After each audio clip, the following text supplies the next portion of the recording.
Hello बच्चों। तो हम ग्रेविटेशन चैप्टर जो कि महाराष्ट्र स्टेट बोर्ड साइंस का, ठीक है, फर्स्ट चैप्टर है साइंस 1 का 10th स्टैंडर्ड, उसके हम न्यूमेरिकल्स देखेंगे। तो पहला न्यूमेरिकल्स है, ये न्यूमेरिकल्स नवनीत 21 है ना, 2024 से लिया है। फर्स्ट न्यूमेरिकल है, what would be the value of G, G की क्या वैल्यू रहेगी on the surface of earth अगर if its mass was twice, अगर मास को हम 2 टाइम्स कर देंगे एंड रेडियस को हाफ ऑफ इट्स नाउ।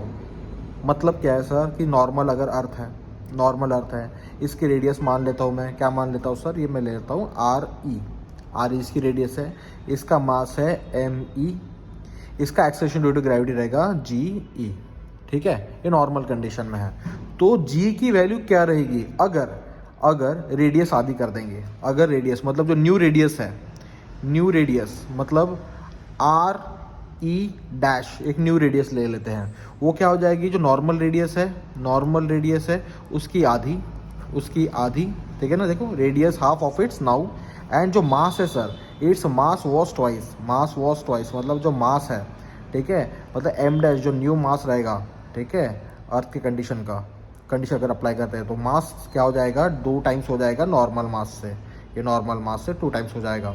तो इस टाइम पे जो हमारा जो new acceleration due to gravity होगा जी डैश, वो कितना होगा we have to find out, ठीक है, हमें फाइंड करना है। तो हमें सिंपल चीज़ बोलनी है कि वी नो, हमें पता है, क्या पता है, हमें पता है एक formula, that formula will be capital G capital M upon G R square.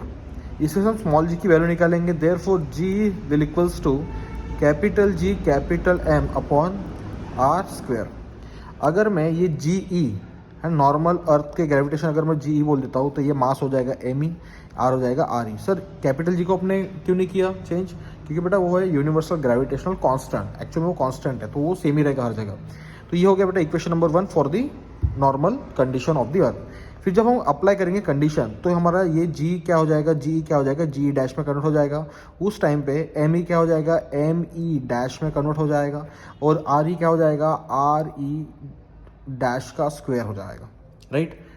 Next देखिए इसमें अब क्या करेंगे ना सर, हमें जी ई डैश की वैल्यू फाइंड आउट करनी है कि जी ई की कंपेरिजन में क्या रहेगी, ठीक है। तो चलो हम क्या करेंगे, इसको इक्वेशन नंबर 2 देता हूँ। तो divide equation 2 by equation 1 we get, हमें मिलेगा, ठीक है, ये थोड़ा लिखना अच्छा लगता है, ठीक है, लिखना चाहिए, स्टैंडर्ड लगता है आंसर, ठीक है। देन आफ्टर हम बोलेंगे इसको G dash E upon G E is equal to, चलो जी ई डैश की वैल्यू कितनी है, capital G M E dash upon R E dash का स्क्वायर, ठीक है, इनटू डिवाइड में जी की वैल्यू 1 बाय डी, आज जी की वैल्यू कितनी है, capital J M E upon R E का स्क्वायर, राइट। अब कैपिटल जी और कैपिटल जी क्या हो जाएगा, कैंसल आउट हो जाएगा, ठीक है। आप चाहो तो इसे यहाँ पे काट के दिखा सकते हो, लेकिन वो थोड़ा सा है ना अच्छा नहीं लगता, इसलिए हम क्या करेंगे, इसे समझ जाएंगे नेक्स्ट स्टेप में, ऑलरेडी काट देंगे। अब देखो बेटा क्या होता है, जो डिवाइड के डिवाइड में होता है वो एक्चुअल में ऊपर जाके मल्टीप्लाई होता है, जैसे अभी ये आर ई स्क्वायर है ना, ये डिवाइड के डिवाइड में तो ये ऊपर चले जाएगा। तो मैं यहाँ पे लिखता हूँ एम ई डैश अपॉन, यहाँ पे लिखता हूँ आर ई डैश का स्क्वायर इनटू, ये लिखा मैंने यहाँ पे एम ई, और ये डिवाइड के डिवाइड में तो ये जाएगा ऊपर आर ई का स्क्वायर, ये 1 से मल्टीप्लाई होगा तो आर ई स्क्वायर ही आएगा। अब सर यहाँ पे हमारे पास वैल्यू है एम ई डैश की वैल्यू कितनी है, 2 टाइम्स ऑफ एम ई है, लिख दिया। आर ई डैश का वैल्यू कितना है सर, आर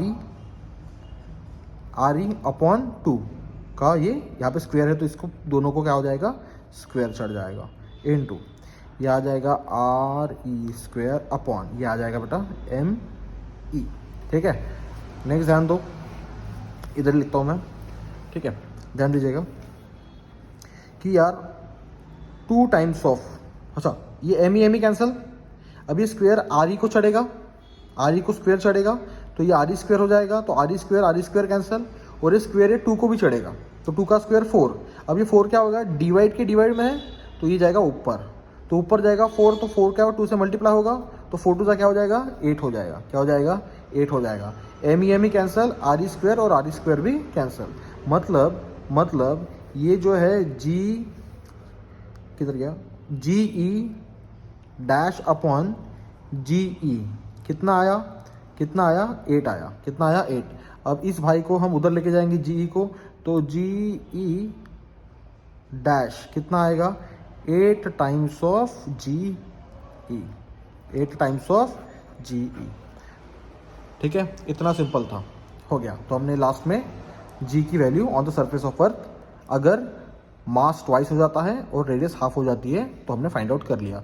तो जी कितना हो जाएगा 8 टाइम्स हो जाएगा normal times of acceleration due to gravity of the earth. ठीक है, थैंक यू।